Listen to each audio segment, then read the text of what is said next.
Hello and welcome to the Great North Gardener. Here you can find help in starting and creating a garden for your home. I'm your host, Albert, and I'm absolutely thrilled you've decided to join me today. We're about to embark on a wonderful adventure into the world of home gardening, and I promise it's going to be easier and more rewarding than you might think. This isn't about spending a fortune at the garden center or needing a massive plot of land. This is about using what you already have, getting your hands a little bit dirty, and watching something amazing grow right before your very eyes. We're going to dive into the fantastic world of propagation. That's just a fancy word for creating new plants from old ones, and it's one of the most satisfying tricks a gardener can have up their sleeve. We'll explore how you can take simple seeds from the vegetables you eat and turn them into brand new plants. We will also look at the magic of using plant cuttings, bits and pieces from your kitchen scraps that would normally end up in the bin. Instead of tossing them out, we're going to give them a second life. Right then, let's jump straight into our first brilliant, budget-friendly hack, using an old cardboard egg carton as a seed starter. It's an absolute classic for a reason. Instead of forking out money for special seed trays, you've got a perfect biodegradable planter sitting right in your recycling bin. This method is fantastic for starting off smaller seeds like tomatoes, peppers, lettuce, herbs. The individual cups in the carton are the perfect size for a single seedling, giving it just enough space to get a strong start in life without its roots getting all tangled up with its neighbors. The beauty of the cardboard egg carton is that it's made from pressed paper pulp. This material is sturdy enough to hold its shape while your seeds are germinating, but it's also porous. This means it holds moisture well, keeping the soil damp for your little seeds, but it also allows for good drainage so you don't accidentally drown them. When it's time to move your seedlings to a bigger pot or into the garden, the magic really happens. The cardboard will naturally break down in the soil so you can plant the whole cup, which is brilliant. Now that you've gathered your supplies, let's get down to the business of preparing your egg carton nursery. Take your cardboard egg carton. If it has a tall, pointy lid, you can simply cut it off. You can use that lid as a drip tray to place underneath your carton, which is perfect for catching any excess water and protecting your windowsill. Next, we need to add some drainage. Take a sharp pencil, a skewer, or even a nail, and carefully poke a small hole in the bottom of each individual egg cup. This simple step is crucial as it ensures that water can drain away freely, preventing the soil from becoming waterlogged. With your drainage holes in place, it's time to add the soil. Gently spoon your seed starting mix or potting soil into each cup. Fill them up almost to the top, but don't pack the soil down too tightly. You want it to be light and airy, which makes it easier for the delicate new roots to push through. Finally, you're ready to sow your seeds. Read the instructions on your seed packet, as it will tell you the recommended planting depth. As a general rule of thumb, you should plant a seed about twice as deep as it is wide. For most small seeds like lettuce or tomatoes, place 1 or 2 seeds in the center of each cup. Then, give them a gentle misting with your spray bottle to settle them in. Label your carton with a marker or a small plant tag so you remember what you've planted. Now place it in a warm, sunny spot and wait for the magic to begin. Our second hack is pure magic. It's going to make you look at your kitchen waste in a whole new light. We're going to regrow vegetables from the bits you'd normally throw away. This is a fantastic way to get a continuous supply of certain veggies for free. It's an amazing science experiment to watch unfold on your countertop. This method works wonderfully for vegetables like spring onions, celery, romaine lettuce, ginger, garlic. You're essentially cloning the plant, using its existing base to sprout new life. It's one of the most satisfying and sustainable gardening tricks out there, and it costs absolutely nothing. Let's start with one of the easiest and most rewarding ones, spring onions. The next time you buy a bunch, don't throw away the white ends with the little roots attached. Chop off the green tops to use in your cooking as you normally would, but leave about an inch of the white part. Take these root ends and place them in a shallow glass or jar with just enough water to cover the roots. You don't want to submerge the whole cutting, just the very bottom. Place the jar on a sunny windowsill, and within a few days, you will be amazed to see new green shoots starting to grow from the top. For celery, slice off the base of the stalk, about 2 inches from the bottom. Place this base cut side up in a shallow bowl or saucer with a little bit of warm water in the bottom. For romaine lettuce, do the exact same thing with the stump you'd normally discard. Keep the bowl in a bright spot and change the water every day or two to keep it fresh. In about a week, you'll start to see tiny new leaves sprouting from the center of the base. This initial water-based stage is all about encouraging new root and leaf growth. After your kitchen scraps have successfully sprouted new roots and leaves in water, it's time for the next exciting step, giving them a proper home where they can truly flourish. While some plants, like spring onions, can continue to grow in water, they will eventually need the nutrients found in soil to become strong and productive. This transition from water to soil is a critical moment. Once your celery base, lettuce base has a healthy cluster of new leaves in the center and some noticeable new roots sprouting from the bottom, it's ready for soil. Choose a pot that is big enough to accommodate the plant as it grows. Fill it with good quality, all-purpose potting compost. Make a small indentation in the center of the soil, just large enough to fit the base of your cutting. Gently place the rooted base into the hole, then carefully pack soil around it, leaving the new, delicate leaves exposed to the light. You want to bury the original base, but not the new growth. Water your newly potted cutting thoroughly. This helps to settle the soil around the roots and eliminates any air pockets. For the first few days, keep the soil consistently moist to help the plant adjust. It's moving from a fully aquatic home to a soil-based one, so this transition can be a little bit of a shock. Place your new pot in a sunny location where it can get at least 6 hours of sunlight per day. Bright windowsill, balcony, sunny spot in the garden. Now care for it like any other houseplant. Water it whenever the top inch of soil feels dry to the touch. Our third and final hack is all about thinking outside the pot. You don't need to spend a fortune on fancy containers. Your home and recycling bin are full of potential planters. This is the ultimate upcycled container garden. Anything that can hold soil and have drainage holes added can become a home for a plant. Large yogurt pots, milk jugs with the top cut off, old buckets, broken laundry baskets, old Hessian sacks, reusable shopping bags. Budget-friendly and great for the environment. The most important rule is drainage. This is non-negotiable.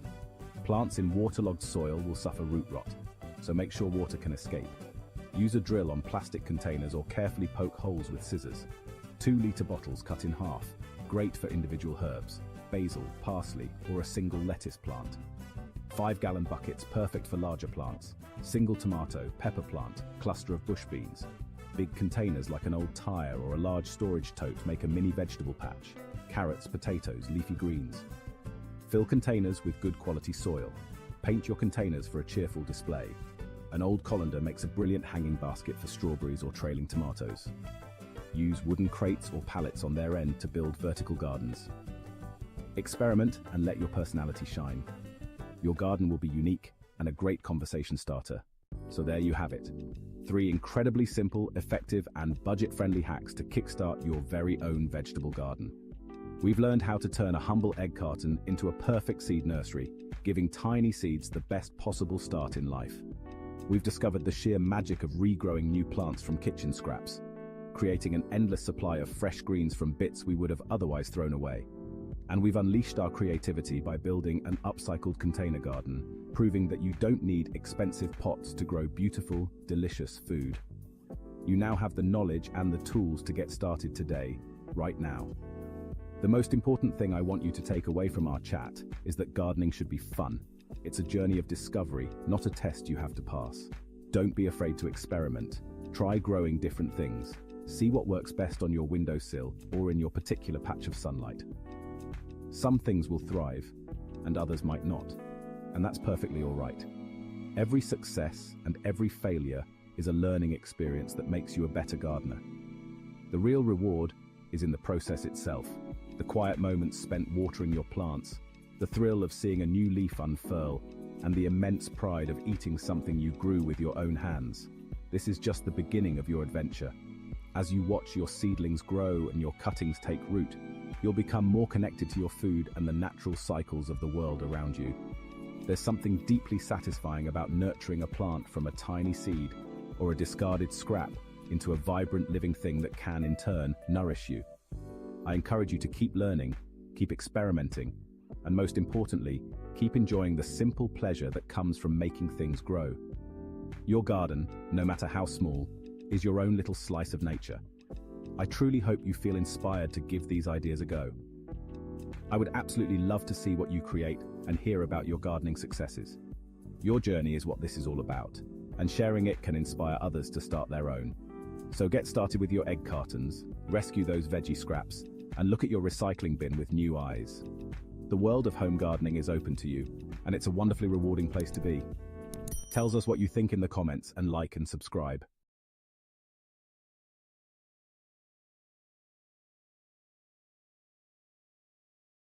Hello, and welcome to the Great North Gardener, where you can find help in starting and creating a garden for your home. Today we're diving into a topic that might seem a bit unusual at first, but I promise you, it's honestly one of the most rewarding things a gardener can do, especially if you're short on outdoor space. We're talking about vermicomposting, or as it's more affectionately known, worm composting.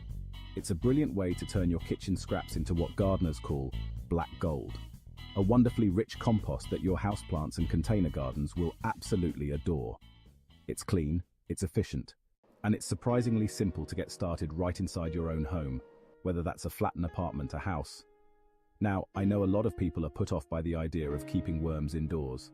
They imagine strange smells, escaping critters, or just a generally messy business. But I'm here today to completely dispel those myths and show you just how easy and odor-free this process can be. The key is setting up your system correctly from the very beginning and understanding the basic needs of your tiny new helpers. This isn't about creating a complicated scientific experiment in your kitchen. It's about working with nature in a small, manageable way. Before we get into the specific methods, let's talk about the essential kit you'll need to assemble. The good news is that most of it is inexpensive and easy to find. First and foremost, you need a home for your worms, which we call a wormery or a worm bin. They must be opaque. Worms dislike light. They must have good ventilation, and they must provide a way for excess liquid to drain away. This could be a purpose-built stacking system, or a pair of simple buckets, or even a breathable fabric bag. Don't feel you need to spend a fortune. A DIY solution works just as wonderfully as a shop-bought one. Next up, you'll need bedding. This is the initial habitat you create for your worms before you start adding food scraps. Think of it as their welcome home package. Shredded newspaper, avoiding the glossy colored pages. Torn-up cardboard. Coconut coir.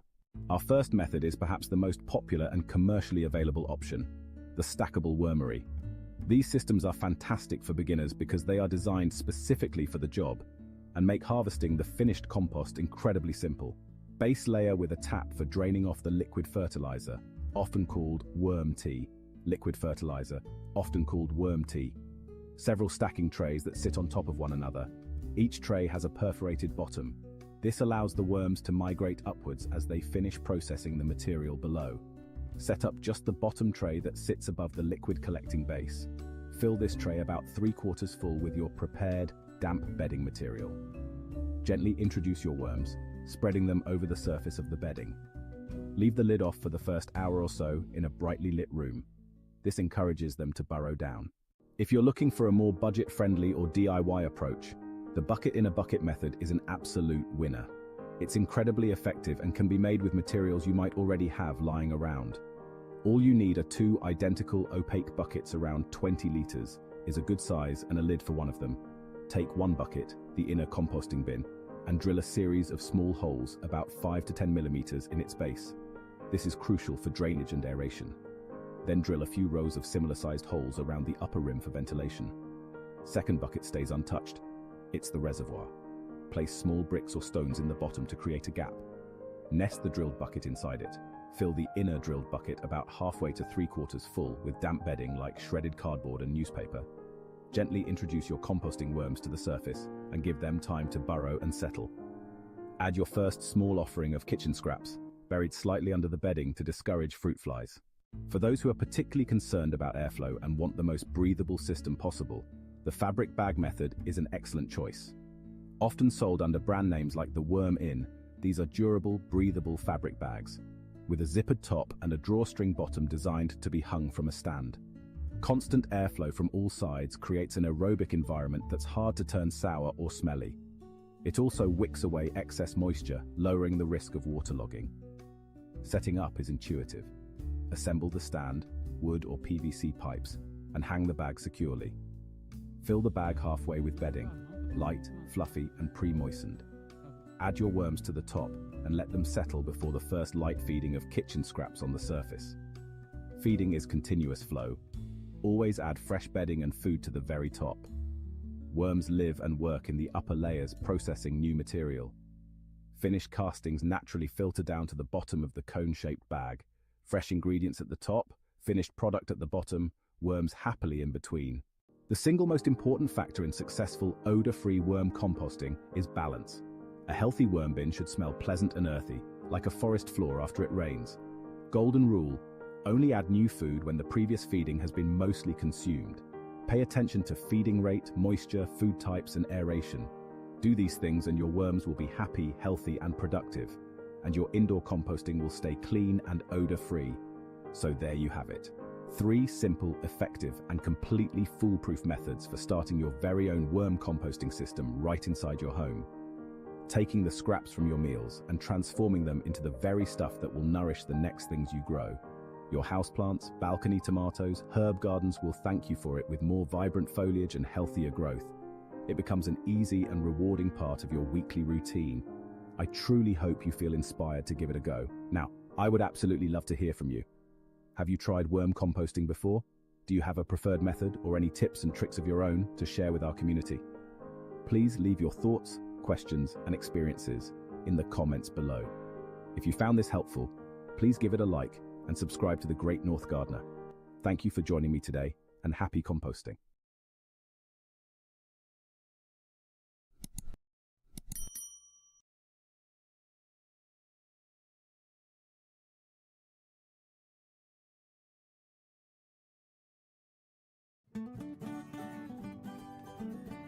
Hello and welcome to The Great North Gardener.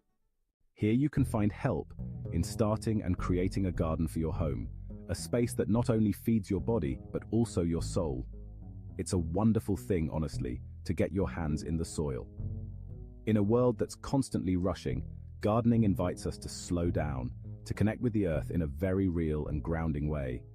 There is a special kind of magic in planting a tiny seed, a small promise of future life held in the palm of your hand. And watching it grow, day by day, from a fragile sprout into something you can eat or admire, is one of life's simple, profound joys. It connects us to the seasons, to the fundamental rhythm of life itself. You become keenly aware of the sun, the rain, and the turning of the year. Now don't worry if you're just starting out, or if you think you don't have a green thumb. Every single one of us was a beginner once. The idea of a green thumb is a myth. Gardening is a skill. And like any skill, it can be learned. The most important tool you can have is a bit of curiosity and the willingness to learn from your garden. Your plants will teach you what they need if you pay attention. This guide is all about a rather clever trick that gardeners have known for centuries, a way to work with nature, not against it, to create a more resilient and productive garden. It's called companion planting. Think of it like building a community in your garden bed. It's a bit like matchmaking for your plants. Some plants just get on splendidly when planted next to each other, forming a mutually beneficial partnership. So how does it work? Well, some companions act as natural bodyguards. The strong scent of plants like marigolds or nasturtiums can confuse and repel pests that might otherwise munch on your precious vegetables. Other plants are fantastic at attracting allies to your garden. Flowering herbs like borage or dill will bring in pollinators like bees, ensuring a good fruit set on your squash and tomatoes. And they also attract beneficial predatory insects like ladybugs that feast on aphids. And some pairings simply help each other grow stronger, healthier, and even tastier. The classic example is basil planted with tomatoes. Many gardeners swear it improves the tomato's flavor. By choosing the right companions, you're not just planting vegetables. You're creating a tiny, balanced ecosystem. It's a beautiful, natural system that works in harmony. In this series, we're going to explore some of the best combinations for your new garden, so you can get started on the right foot. Let's talk about the most famous companion planting combination of all time, the Three Sisters. This isn't just a clever gardening hack, it's a sophisticated agricultural system with deep cultural roots, perfected over centuries by indigenous peoples like the Haudenosaunee. It's a beautiful story of community where 3 plants work in perfect harmony, each contributing something the others need. This method is a masterclass in creating a resilient, self-sufficient ecosystem in your own backyard.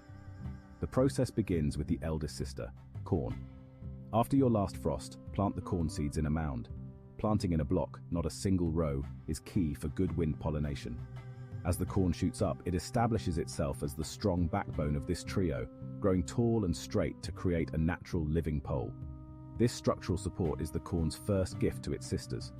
Once the corn is about a foot high, it's time for the second sister, beans. You must use a pole bean variety, as their purpose is to climb. Plant the seeds around the base of each corn stalk. The bean vines will spiral up the corn, using it as a living trellis to reach sunlight. But their greatest contribution is hidden. Beans are legumes. They pull nitrogen from the air and fix it into the soil. This is a crucial gift for the corn, a heavy feeder that craves nitrogen. Finally, the third sister, squash, is planted in the spaces between the mounds. The squash plays the role of protective guardian. Its broad, sprawling leaves spread out, forming a living mulch. This ground cover shades the soil, keeping it cool, retaining moisture, and suppressing weeds, saving you work. As an added bonus, the prickly texture of the squash vines can help deter pests like raccoons from raiding your corn. Together, the three sisters create a complete self-sustaining system. The corn provides support, the beans provide nutrients, and the squash provides protection and moisture retention. Nutritionally, they're also a perfect team. Corn provides carbohydrates, beans are rich in protein, and squash offers essential vitamins. Eaten together, they form a balanced diet that sustained people for generations. It's a powerful lesson in cooperation, straight from the garden. Here we have a pairing that is as famous in the kitchen as it is in the garden. Think of a classic caprese salad or a rich simmering pasta sauce. That iconic flavor combination is no accident. But this perfect partnership doesn't begin on the plate. It starts right here, in the soil. Planting basil alongside your tomato plants is one of the simplest and most effective things you can do to get a better crop. For best results, plant 2 to 3 basil plants for every tomato plant, spacing them about a foot away from the tomato's main stem. The magic lies in basil's powerful aromatic oils. Its strong, pungent scent, which we find so appealing, is actually a major deterrent for many common tomato pests. It actively repels destructive tomato hornworms, pesky whiteflies, and even aphids. By planting a fragrant barrier of basil around your tomatoes, you're creating a no-fly zone that encourages these pests to look for an easier meal elsewhere. But the benefits don't stop at pest control. Many gardeners swear that this pairing actually improves the flavor and vigor of their tomatoes. The theory is that basil releases compounds into the soil that are taken up by the tomato plant, resulting in a more delicious fruit. And this relationship is a two-way street. In return, the tall tomato plant provides welcome shade for the basil, protecting its tender leaves from scorching and preventing it from bolting or flowering too early. This creates a more humid microclimate where the basil can thrive. Pro tip: let a few basil plants flower. They will attract bees and other beneficial pollinators, which can help ensure your tomato blossoms are well pollinated, leading to an even more abundant harvest. It's a perfect symbiotic relationship, creating a healthier, more productive, and more flavorful garden for everyone to enjoy. Let's move from the vegetable patch to the flower border. Companion planting can make your ornamental plants healthier too. A truly classic pairing is roses and garlic. It might seem like an odd couple, the elegant rose and the pungent garlic bulb. Roses are susceptible to many pests, but the most common is aphids, tiny insects that suck sap and weaken plants. Garlic produces strong sulfurous compounds that aphids and other pests absolutely detest. Garlic also helps prevent fungal diseases like black spot. The antifungal compounds create a healthier environment for roses. Another brilliant pairing is carrots and rosemary. Rosemary's pine-like fragrance masks the scent that attracts carrot root fly. The aromatic smokescreen confuses the pest, protecting your crop naturally. Try marigolds throughout your vegetable patch, lettuce and mint for slug control, or borage near strawberries to attract more pollinators. Every garden is different. You'll discover your favorite combinations. Tell us about your companion planting experiences. Tell us what you think in the comments, and like and subscribe for more from the Great North Gardener. Happy planting!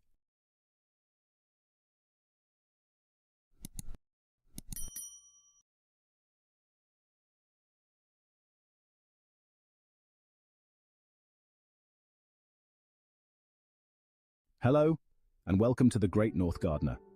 Here you can find help in starting and, well, creating a garden for your home. There is a simple, profound joy in snipping fresh herbs from your own windowsill. The scent of basil, the bright tang of mint. It's a little bit of magic right in your kitchen. Many people think you need a sprawling garden patch, but that is simply not true. A sunny window, or even a not-so-sunny corner, can be transformed into a productive and beautiful herb garden. It is a wonderful way to connect with the cycle of growing, even on the smallest scale. This guide is designed for everyone, from the complete beginner to those bringing their gardening passion indoors. We will explore 12 marvelous herbs that thrive inside all year round. The key to success is understanding what each plant needs, especially sunlight. Not all windows are created equal. Some are bathed in brilliant sunshine all day, while others offer gentle, filtered light. We will look at herbs for every situation. We will break it down simply. For each herb, I'll tell you what it needs to be happy. Think of it as matchmaking for you and your plant friends. We will cover sun needs from minimal to full sun. I'll give a straightforward tip to get them started, and advice on caring for them once settled. Gardening should not be a chore. It should be rewarding and relaxing. It is about observing, learning, and tasting the delicious results of your efforts. So let's get our hands dirty. Well, maybe not too dirty just yet. First, we will plan. We'll show the best choices, from classic culinary staples to more unusual finds. Imagine pasta sauce with basil you grew yourself, or a refreshing mojito with mint from your own pot. It tastes better, I promise. There is a real sense of accomplishment. By the end, you'll have the confidence and knowledge to start your own indoor herb garden and enjoy fresh flavors year-round. Let us begin with the sun worshippers, the herbs that crave the brightest spot you can offer. If you have a south-facing window with 6+ hours of direct sun, these are the plants for you. Close up, basil and rosemary together on a bright windowsill. First on our list, the undisputed king of Italian cooking, basil. A fragrant must-have for any kitchen gardener. Sweet, aromatic leaves, the heart of pesto, a perfect partner to tomatoes. It positively drinks in the sunshine. Vibrant green leaves show how happy it is in a bright, warm spot. It will not be happy in the shade. For basil, the key is warmth and light. It loves the sun. Pinch off the top sets of leaves regularly. That encourages bushier, fuller growth, not tall and spindly. Pinching delays flowering, which can make leaves bitter. The more you harvest, the more you get. Keep soil consistently moist but never waterlogged. Basil hates wet feet. Use a pot with excellent drainage. Fun fact, basil comes from Greek basileus, king. A royal herb for your windowsill kingdom. Next up, rosemary, a Mediterranean classic. Its pine-like fragrance is unmistakable and brings robust flavor to roasted meats, potatoes, or breads. Rosemary is a hardy, woody shrub that thrives in sunny, coastal-like conditions. It needs bright, direct light to flourish and build potent essential oils. A dim corner will produce a sad, straggly plant. Give it your sunniest spot. It'll reward you with delightful aroma every time you brush past. Like having a little piece of the Mediterranean at home. Rosemary prefers to be on the drier side.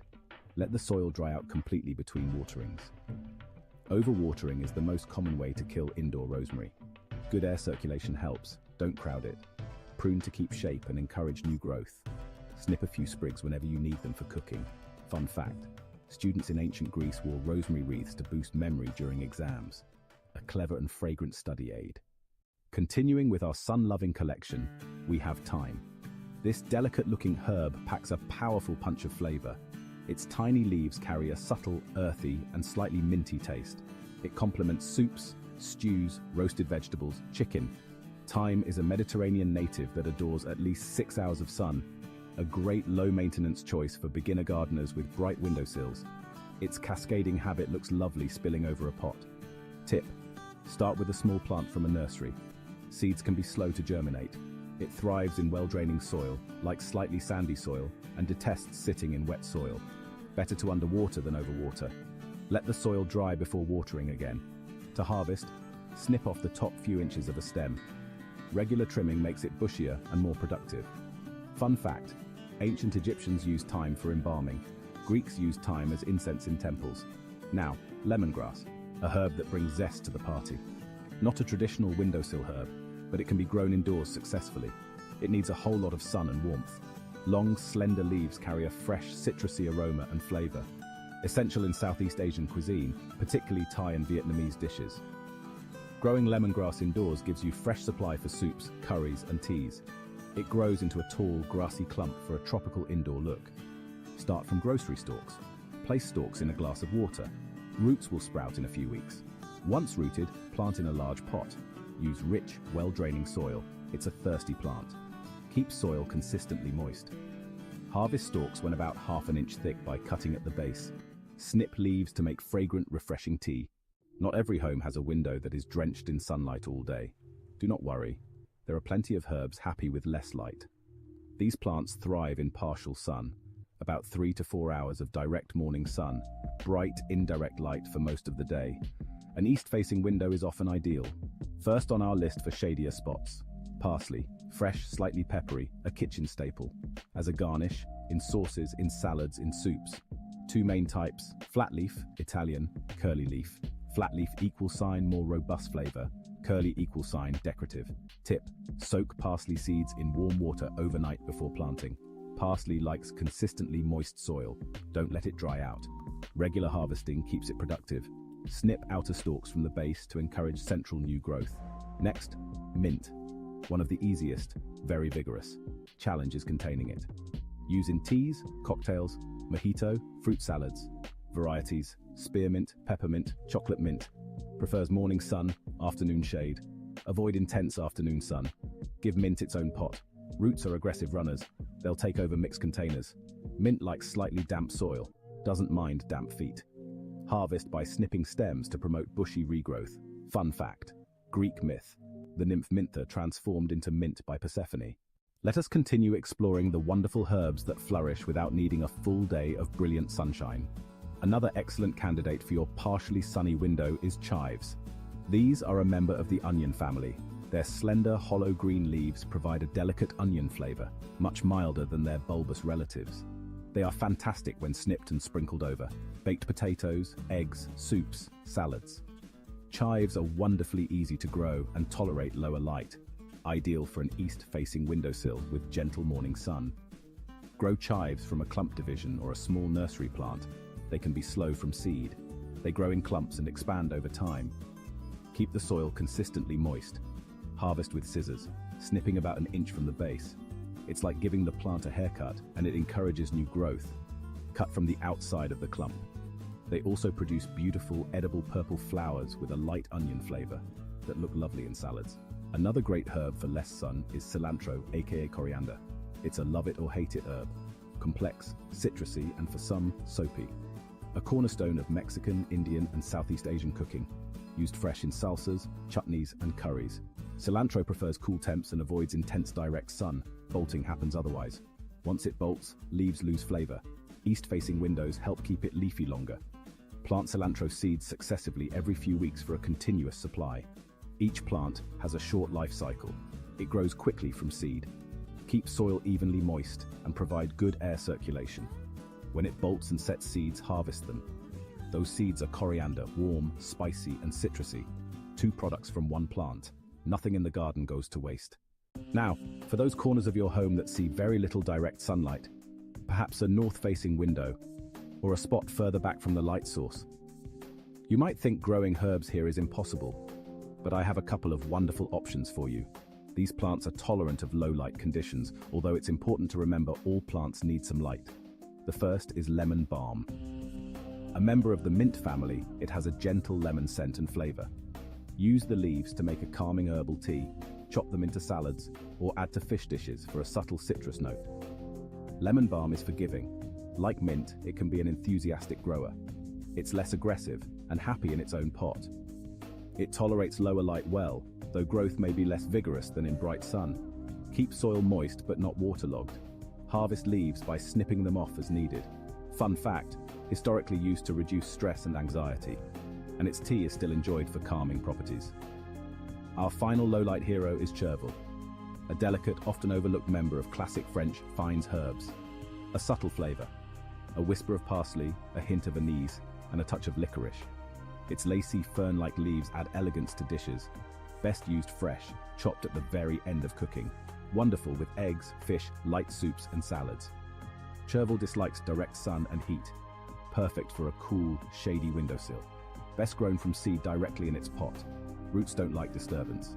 It grows relatively quickly. Keep it cool and soil consistently moist. It will bolt quickly if too hot or dry, so low light is genuinely its preference. Harvest outer leaves at about 4 to 6 inches tall. Sow new seeds every few weeks for a constant supply, much like cilantro. Now that you have chosen your herbs and given them the right home based on their sunlight needs, let's talk about some general care to keep them thriving. The most important elements after light are watering, feeding, harvesting. Watering is a balancing act. Most herbs, especially Mediterranean ones, prefer soil to dry between waterings.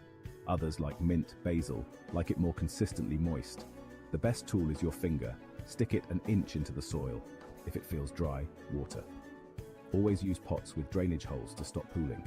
Feeding is important, but easy to overdo. These aren't hungry plants like tomatoes, courgettes. Feed with a balanced liquid fertilizer, diluted half strength. About once a month in spring, in summer. In autumn and winter, reduce to every other month or stop. Too much fertilizer can mean lots of leafy growth with very little flavor. A little goes a long way. Harvesting is the fun part and key to plant health. Regular trimming makes herbs bushier and leafier. Never harvest more than 1/3 at once. That leaves enough foliage to photosynthesize and recover. For basil, pinch or snip just above a leaf set. For parsley, pinch or snip just above a leaf set. For mint, pinch or snip just above a leaf set. For chives, cut near the base. For lemongrass, cut near the base. Use them often. They're meant to be eaten. Watch for pests. Look for aphids, spider mites. Check undersides of leaves regularly. If you spot any, wash them off with a spray of water or use a simple insecticidal soap. Provide good air circulation. Growing herbs indoors is observation and learning. Don't be discouraged by failures. We all have them. Enjoy the process and the fresh rewards it brings. Tell us what you think in the comments and like and subscribe.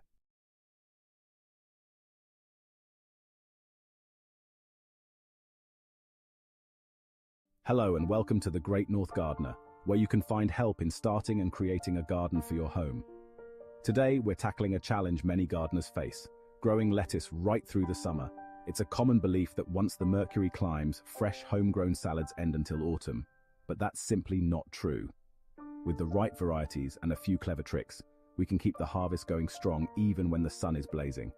This how-to guide shows you exactly how, so your garden provides delicious, crisp leaves all season.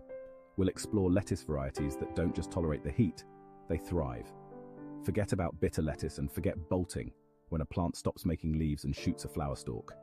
The types we'll discuss are bred to resist that, giving you a much longer harvest window. Before we jump into the specific varieties, let's talk about the groundwork. A little bit of preparation goes a long way in ensuring your lettuce plants are happy and healthy throughout the summer. The first thing to consider is your soil. Lettuce loves soil that is rich in organic matter and holds moisture well, but doesn't become waterlogged. A good trick is to work in some well-rotted compost or manure before you plant. This not only feeds your plants, but also improves the soil structure. Next up is the great debate, sun versus shade. Most lettuces, even the heat-tolerant ones, appreciate a bit of a break from the most intense afternoon sun. If you have a spot that gets morning sun, but is shaded during the hottest part of the day, from about noon to 3 p.m., that's the absolute sweet spot. Watering is another crucial piece of the puzzle, particularly in summer. The key is to water consistently and deeply, rather than giving a light sprinkle every day. Finally, a quick word on spacing. Good air circulation is vital for keeping plants cool and preventing diseases like powdery mildew. Let's kick things off with a classic, the crisp head lettuce, often known as iceberg. First on our list is saladin. Saladin is a real trooper in the garden. Large heads, dense heads, incredibly crisp heads. It was specifically bred for summer production, with built-in resistance to bolting. Give saladin plenty of morning sun and offer some afternoon shade for even better results. Next, Great Lakes. Great Lakes looks robust and reliable. A classic, dependable variety gardeners love. Produces large, firm heads with a wonderfully crunchy texture and mild, refreshing flavor. Great Lakes handles full sun well and is good for spots where other lettuces struggle. Keep it well watered during prolonged dry spells. Use a layer of organic mulch around the base, straw or grass clippings. Mulch helps keep soil cool, retain moisture, and suppress weeds. These are hungry plants. Feed them. Liquid feed every couple of weeks during main growth. Harvesting crisp head lettuce is satisfying. Ready when the head feels firm and solid to the touch. Use a sharp knife to cut the head at the base, just above soil. Harvest in the cool of the morning when leaves are most hydrated and crisp. Now for something a little more delicate but no less resilient, the butterhead lettuces. A standout summer variety is Tom Thumb, a delightful miniature butterhead that forms small, compact heads about the size of a cricket ball. Its small size means it matures very quickly, often ready to harvest before the summer heat becomes too intense. Because of this, it's an excellent choice for succession planting. Tom Thumb is perfect for growing in containers and prefers a spot with afternoon shade. Another fantastic butterhead for warm weather is all the year round. As the name implies, this variety is incredibly versatile and can be sown for harvesting throughout most of the year, including summer. It forms lovely, medium-sized heads with a sweet flavor and a wonderfully tender heart. While it's impressively heat-tolerant, it will perform at its absolute best if it's protected from the harshest afternoon sun. Planting it in dappled light or shade from taller plants like tomatoes or beans is a brilliant strategy. Caring for butterhead lettuces in the summer requires a gentle touch. Their leaves are more tender than crisp heads, so consistent watering is non-negotiable. They must have moist soil to maintain their soft texture. Harvesting butterheads can be done in two ways. You can wait for the head to form and cut the whole plant at the base, or treat them as a cut-and-come-again crop by carefully picking the outer leaves as needed. Let's move on to the king of Caesar salads, romaine or Kos lettuce. Tall, upright heads with crisp, flavorful leaves. Paris Island Kos, a superb summer choice. A real workhorse renowned for excellent heat tolerance and resistance to bolting. It forms tall, upright heads with a creamy white heart and crunchy dark green outer leaves. Its upright habit saves space, great for small gardens or for interplanting between other crops. It can handle full sun if watered well. Jericho, a splash of color for salads. Born in the hot, arid Middle East, literally built to beat the heat. Very large, beautiful heads with sweet flavor and fantastic crunch in high temperatures. Highly bolt-resistant and reliable for a summer-long harvest. It stands tall and proud in the sun. The key to success is deep, consistent watering. Upright structure and dense hearts need plenty of water. A good deep soak once or twice a week is far better than a light daily sprinkle. Harvest when the head is well formed and feels dense and compact to the squeeze. Use a knife to cut the plant at its base, or harvest outer leaves individually from a young plant to extend the harvest period. Finally, we come to the wonderfully versatile loose-leaf lettuces. These are perhaps the easiest and most forgiving types for beginners to grow. First up is oak leaf, a beautiful variety with leaves shaped like oak tree leaves. It comes in green and red varieties and has a lovely, mild flavor and a tender, buttery texture. Oak leaf is famously slow to bolt. It's a cut-and-come-again superstar. You can snip off the outer leaves and the plant will continue to produce more from the center for weeks on end. Another brilliant loose-leaf option is Lollo Rossa, a stunning Italian variety that adds drama to the garden and the salad bowl. It forms a compact, frilly rosette of deeply curled leaves, green at the base, tipped with a beautiful deep red. It looks fantastic and also has excellent heat tolerance, keeping from becoming bitter. Like oak leaf, it's perfect for a continuous harvest. A few plants give a steady supply of colorful, frilly leaves. Both types prefer some afternoon shade. The beauty of loose-leaf lettuce is its simple harvesting method. You don't have to wait for a head to form. Start picking outer leaves as soon as they're big enough to eat, usually only a few weeks after planting. Always harvest from the outside, leaving the central growing point intact. The cut-and-come-again method is the secret to an endless supply from just a handful of plants, the most efficient way to get a long, productive harvest from a small space. And there you have it. A tour of 8 fantastic lettuce varieties that will keep your salad bowl full, even when the British summer decides to surprise us with a heat wave.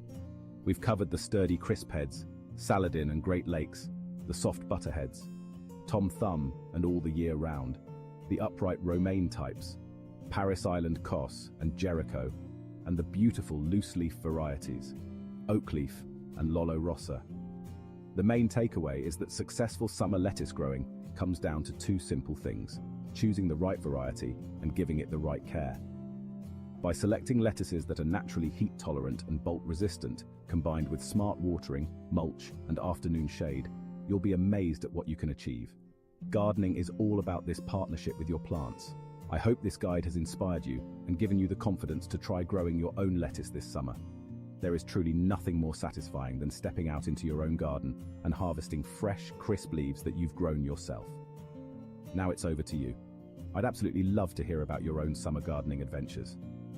Have you tried growing any of these varieties before? Do you have another favorite heat-tolerant lettuce that I haven't mentioned? Your experiences and tips are so valuable to our growing community of gardeners. Tell us what you think in the comments and like and subscribe. Happy gardening, everyone, and may your summers be filled with endless salads.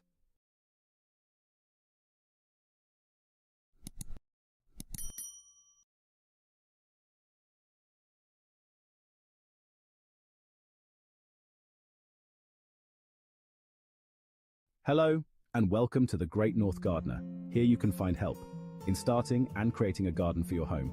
I'm Albert. Great to have you with us.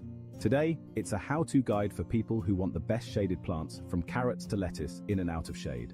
So many gardens have those tricky corners that never quite catch the sun, under fences or beneath lovely old trees. You might think growing food is only for sun-drenched plots, but that simply isn't true. Shade gives cooler, moister conditions that a whole world of edible plants actually prefer and can thrive in. So let's get our hands dirty and discover 9 fantastic edible plants you can grow in the shadier spots of your garden. We'll look at crisp lettuce, peppery rocket, carrots, radishes, beetroot, kale, Swiss chard, spinach, and flavorful herbs like mint. I'll give simple, straightforward tips, things like successional sowing, choosing varieties and soil preparation.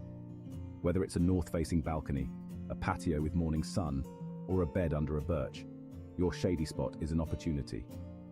Let's begin with the unsung heroes of the shaded patch. First up, lettuce and rocket. Let's start with the champion of shade gardens, lettuce. There are so many varieties, butterhead, romaine, and they genuinely prefer cooler conditions. Too much hot sun scorches leaves and makes lettuce bolt. Aim for 3-4 hours of gentle morning sun and afternoon shade. Tip: practice successional sowing. Sow a small pinch every 2 weeks so you harvest continuously. It works in-ground, in raised beds or even window boxes. Perfect for small spaces. Keep soil moist and harvest outer leaves. Simple and delicious. Use scissors for a clean cut and longer life from the plant. Next, rocket, known as arugula in some places. Rocket brings a peppery kick and grows fast in shade. Shade mellows the heat so it's peppery but not overpowering. Harvest as cut and come again. Snip outer leaves and leave the crown to regrow. It grows quickly, outer leaves in weeks, so you can enjoy successive harvests. Keep it well watered in dry spells to avoid bitterness. Now for root crops. Yes, you can grow carrots, radishes and beetroot in shade. Carrots may be smaller in partial shade, but they're still very worthwhile. Choose round or short varieties like Paris Market or Chantenay. They mature faster and suit shallow or imperfect soils. Prep light, sandy, stone-free soil. Carrots need to push down easily to form straight roots. That prep makes harvesting sweet, straight carrots so much easier. Radishes are the sprinters. 4 weeks from seed to harvest if sown thinly. Sow thinly and thin seedlings to about 1 inch apart to let roots swell into crisp globes. Beetroot also tolerates shade. Choose early varieties and give them loose soil and steady moisture. Interplant radishes between slower crops and enjoy a steady stream of harvests. Next up, leafy powerhouses, kale, Swiss chard, and spinach. Kale is a nutritional powerhouse and very hardy. It even tastes sweeter after a frost. Harvest from the bottom up.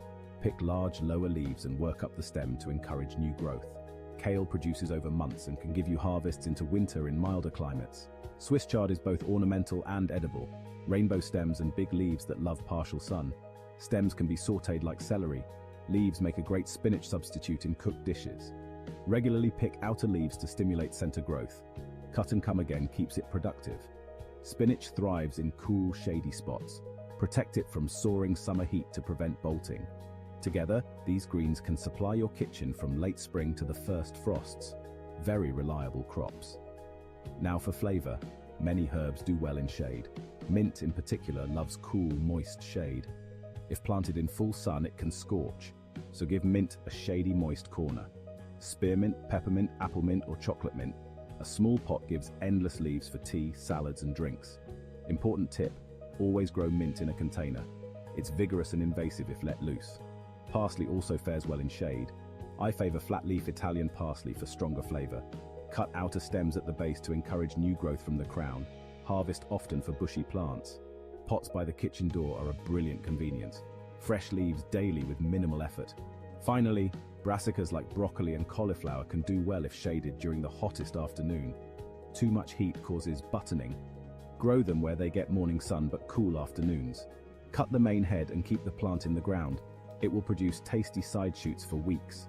For cauliflower, gently fold outer leaves over the forming curd to keep it pale and protected.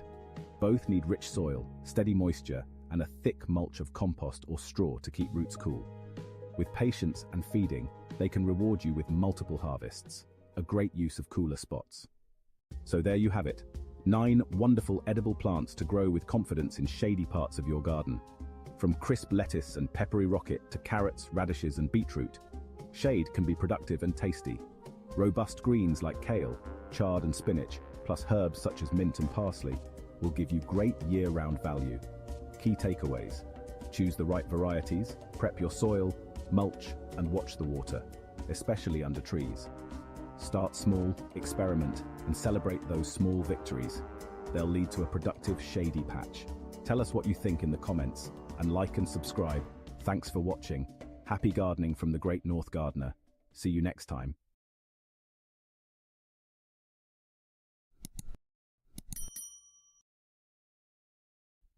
Hey everyone, Jamie here, and welcome back to the channel. I'm so excited to share today's topic with you because it's something that brings beauty, fragrance, and a touch of tranquility to any space. Today, we're diving into the enchanting world of lavender.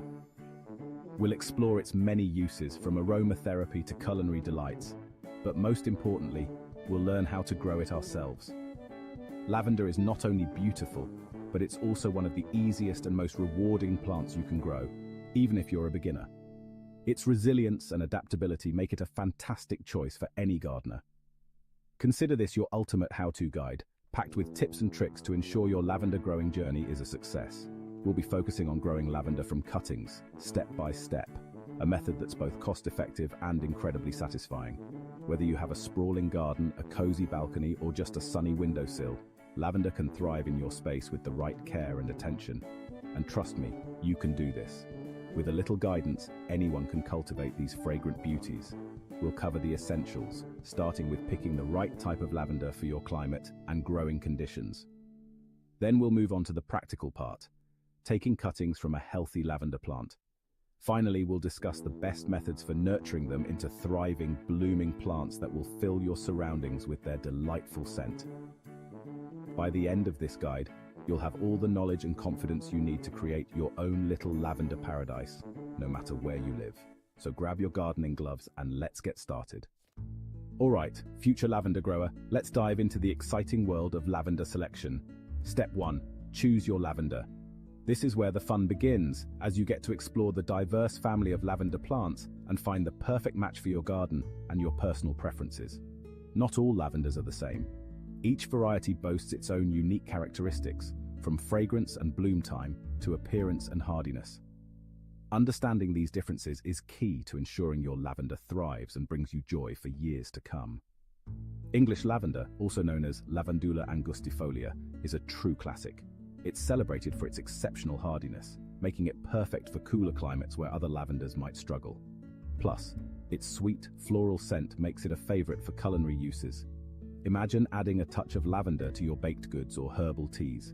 French lavender, or Lavandula dentata, distinguishes itself with its beautifully serrated leaves. It offers an extended bloom period, gracing your garden with color for a longer stretch. However, it's a bit more sensitive to cold, so it thrives best in milder winter climates. Spanish lavender, scientifically known as Lavandula stochas, is the undeniable showstopper of the lavender world. Its most distinguishing feature is the set of bracts that sit atop each flower, resembling adorable bunny ears. This variety adores hot, dry summers and brings a playful touch to any garden. Before you fall in love with a particular lavender, take a moment to think about your climate and where you'll grow it.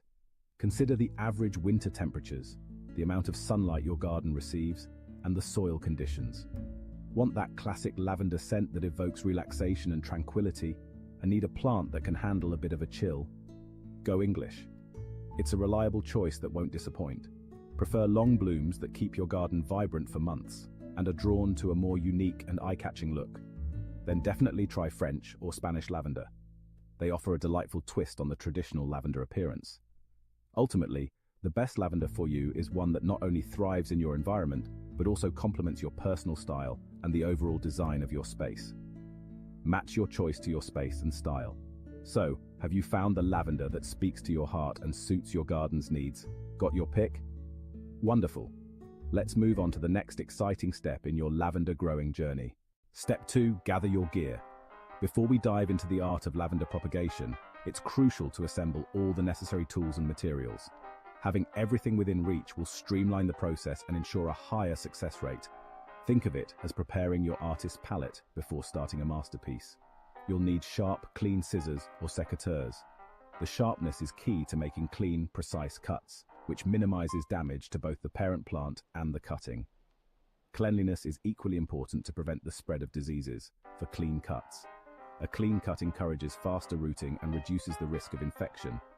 Dull or dirty tools can crush the stem, making it harder for the cutting to absorb water and nutrients. Rooting hormone isn't essential, but it boosts your success rate. This powder contains auxins, plant hormones that stimulate root development.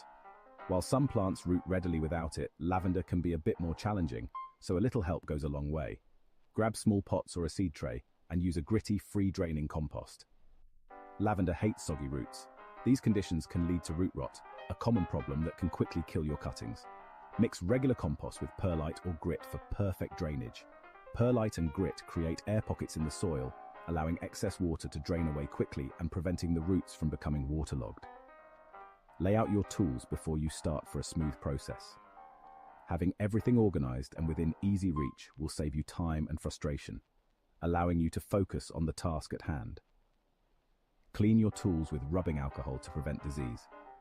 Sterilizing your tools is a simple yet crucial step in preventing the spread of fungal or bacterial infections that can harm your cuttings.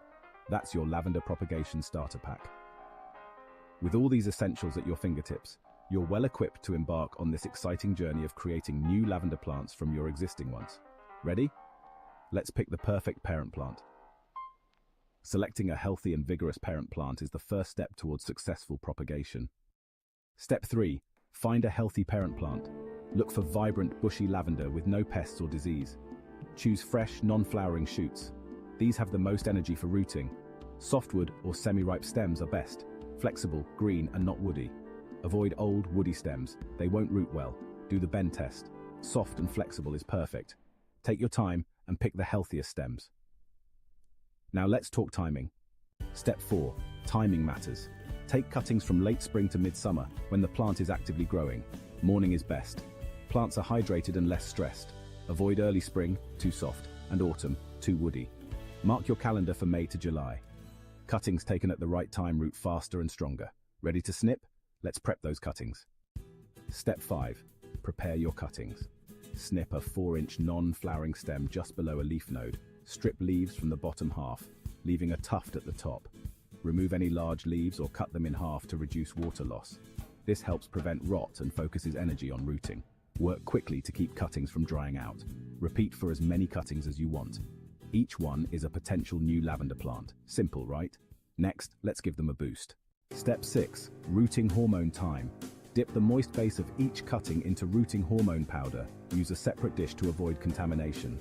Tap off excess powder for a light coating. This speeds up rooting and protects against rot. It's a quick step that makes a big difference. Now let's plant them up. Step 7. Plant your cuttings.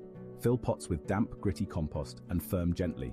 Use a pencil to make a hole. Don't force the cutting in. Insert the cutting, firm the soil around it, and make sure it stands upright. Repeat for all your cuttings. Pre-moistened soil means you won't need to water heavily right away.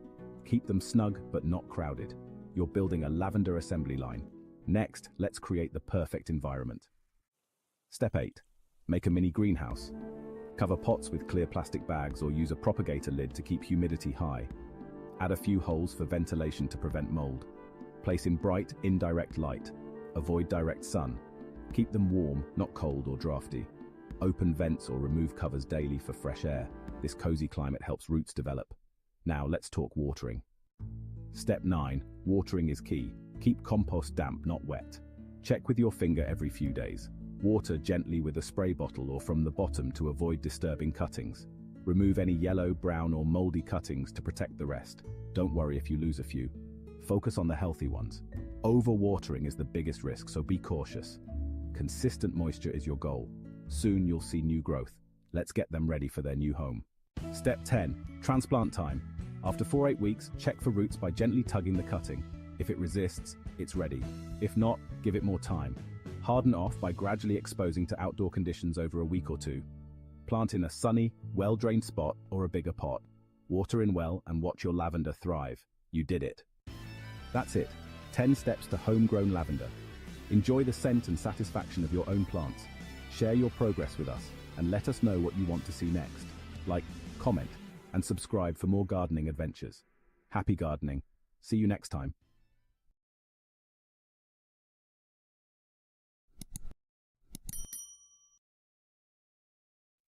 Welcome to the Great North Gardener. I'm Albert, and today we're taking your garden vertical with cold, hardy climbing plants perfect for Canadian winters. Got a dull fence or bare wall? We'll show you 5 incredible climbers that add color, privacy, and even snacks to your space. From bold flowers to fiery fall foliage, these plants are tough, beautiful, and easy to grow. Forget the myth that cold weather limits your options. Let's get creative. I'll break down what makes each plant special and how to care for them. Ready to transform your garden? Let's dive into our top 5 cold hardy climbers. First up, the classic clematis, often called the Queen of Climbers. With varieties in purples, pinks, whites, and blues, clematis brings a painter's palette to your garden. Many types like Jackmani and Alpine varieties are hardy to zone 3 or 4, perfect for Canadian winters. The secret to success? Sunny head, shady feet. Plant in sun, but keep roots cool with mulch or low perennials. Clematis climbs by twisting leaf stems around supports. Just give it a trellis or arch and a little guidance at first. Pruning is simple. Check the label for its group and follow the basic rules. Some need a light trim, others a hard cut in late winter. Why grow clematis? For the show-stopping blooms that turn any structure into living art. Mix early and late blooming varieties for color from spring to fall. Clematis is elegant, reliable, and transforms your vertical spaces with minimal fuss. If you want pure floral impact, start with the Queen of Climbers. It's easy to pair different types for a continuous display. Clematis is perfect for arches, trellises, or even scrambling through shrubs. Just remember, sun above, shade below, and you'll have a garden superstar. It's less complicated than it sounds. Just pick the right variety and enjoy the show. Clematis is a must-have for any Canadian garden. It's low maintenance once established. The flowers are the main event, but the foliage is lovely too. Clematis brings elegance and romance to any space. Give it a try and watch your garden come alive. Next, meet Virginia Creeper, the rugged, fast-growing superhero of climbers. If you need to cover a big wall or fence quickly, this is your plant. It thrives in sun or shade, isn't picky about soil, and shrugs off harsh winters. Its 5-leaflet foliage creates a lush green wall in summer, perfect for privacy or hiding eyesores. The real magic happens in autumn, when leaves explode into scarlet, orange, and burgundy, a living bonfire. Virginia Creeper climbs with sticky tendrils so it can scale brick, stone, or wood without a trellis. Be mindful. It's vigorous, so give it space or prune it back to keep it in check. Avoid painted surfaces, as the adhesive pads can damage paint. It's best for solid walls, sturdy fences, or letting it ramble over rocks or pergolas. Don't confuse it with poison ivy. Virginia Creeper has 5 leaflets, not 3. It also produces small blue berries for birds in winter, not for humans. This plant is low maintenance, dramatic, and brings spectacular fall color. It's a workhorse that turns into a supermodel in autumn. Virginia Creeper is ideal for anyone wanting fast, bold coverage. It's tough, reliable, and a true Canadian garden all-star. Plant it where it can roam and enjoy decades of beauty. It's perfect for creating privacy and seasonal interest. Virginia Creeper is a must for large spaces. Let it thrive and watch your garden transform. Third on our list is honeysuckle, famous for its intoxicating scent and vibrant flowers. Hardy varieties like Dropmore Scarlet and Goldflame thrive in Canadian gardens. Their trumpet-shaped blooms come in reds, oranges, and yellows, attracting hummingbirds and bees all summer. Honeysuckle is a twining vine. Give it a trellis, fence, or arbor and help it get started. It prefers sun but isn't fussy about soil as long as it's well drained. After flowering, many produce bright red berries for birds. Prune lightly after blooming to keep it tidy and encourage more flowers. Honeysuckle isn't as aggressive as Virginia creeper, making it great for smaller spaces. Plant it near a patio or window to enjoy the fragrance. It's a multi-sensory plant, beautiful, fragrant, and wildlife friendly. Honeysuckle brings color, scent, and pollinators to your garden. It's easy to grow and rewards you all season long. Add honeysuckle for a classic cottage garden feel. For shady spots, climbing hydrangea is your answer. It thrives on north-facing walls or under trees where other climbers struggle. In early summer, it's covered in huge, creamy white lace-capped flowers, elegant and lightly fragrant. This vine clings to brick or bark with aerial roots but grows slowly. Patience pays off. Once mature, it's majestic, with lush, heart-shaped leaves and stunning winter bark that peels to reveal cinnamon tones. It's hardy to zone 4 and needs little pruning, just trim stray shoots. Climbing hydrangea is well behaved, making it perfect for feature walls. Even without flowers, its foliage and winter structure add year-round interest. Plant in shade or part shade in rich, well-drained soil. Once established, it's drought-tolerant and low maintenance. This climber turns gloomy corners into garden highlights. It's ideal for adding elegance and texture to shady areas. Climbing hydrangea is a true 4-season plant. It proves shade can be beautiful. Give it time, and you'll be rewarded with a spectacular display. It's the ultimate solution for tricky, dark spots. Last but not least, meet Arctic kiwi, an edible, ornamental powerhouse. This vine produces grape-sized, smooth-skinned kiwi berries, sweet, tangy, and packed with vitamin C. The foliage is stunning, with male plants showing splashes of white and pink in spring. For fruit, plant both a male and female. The male brings color, the female brings the harvest. Arctic kiwi is hardy to -40 degrees Celsius and thrives in sun with well-drained soil. It's a twining vine, so give it a sturdy trellis or pergola and plenty of space. Prune in winter to keep it productive. Think of it like grapevines. This plant offers beauty, privacy, and a delicious crop. It's perfect for adventurous gardeners who want something unique. Arctic kiwi is a conversation starter and a great way to make your vertical space productive. Enjoy ornamental foliage, dense summer screening, and tasty fruit in late summer. It's proof you can grow the exotic, even in Canada. Try Arctic kiwi for a garden that's both beautiful and bountiful. It's the ultimate multitasker for your trellis. There you have it. 5 tough, beautiful climbers for every Canadian garden. From clematis and honeysuckle to Virginia creeper, climbing hydrangea and Arctic kiwi, there's a perfect plant for every spot. Don't let cold weather hold you back. These climbers add privacy, color, and even food to your space. Whether you've got a tiny balcony or a big wall, one of these will fit right in. Get planting and watch your garden reach new heights. Share your favorite climbers in the comments, and don't forget to like and subscribe.